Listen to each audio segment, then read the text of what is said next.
ઉપર આપણે વાત કરીએ છીએ. પહેલાના સમયમાં તહેવાર કેવી રીતે ઉજવવામાં આવતા હતા અને અત્યારે કેવી રીતે ઉજવવામાં આવે છે? પહેલાના જમાનામાં સારી રીતે તહેવાર ઉજવવામાં આવતા. અત્યારના જમાનામાં ખૂબ જ ખર્ચો કરી તહેવારો ઉજવવામાં આવે છે અને પોતાના સ્ટેટસ મૂકવા માટે જ દેખાડો કરવા માટે તહેવાર ઉજવવામાં આવે છે. પહેલા અને અત્યારે તહેવારોની ઉજવણીમાં બદલાવ આવ્યો છે. હા, બહુ જ બદલાવ આવી ગયો છે. હા, અત્યારના જમાનામાં દેખાડો કરવા, મોભો બતાવવા માટે જ તહેવારો ઉજવવામાં આવે છે. સ્ટેટસો મૂકવા માટે અને સ્ટોરીઓ મૂકવા માટે.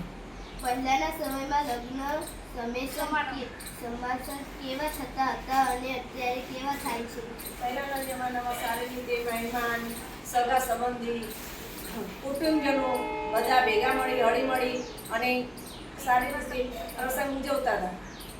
અત્યારે લગ્ન સમારોહ ફક્ત દેખાડો કરવા માટે થતા હોય છે. એકબીજાના ચડા ઉતરીના ખર્ચાઓ કરી દેખાડો કરે છે. અને અત્યારેના સમયમાં કચરો કેટલો ઉત્પન્ન થાય છે?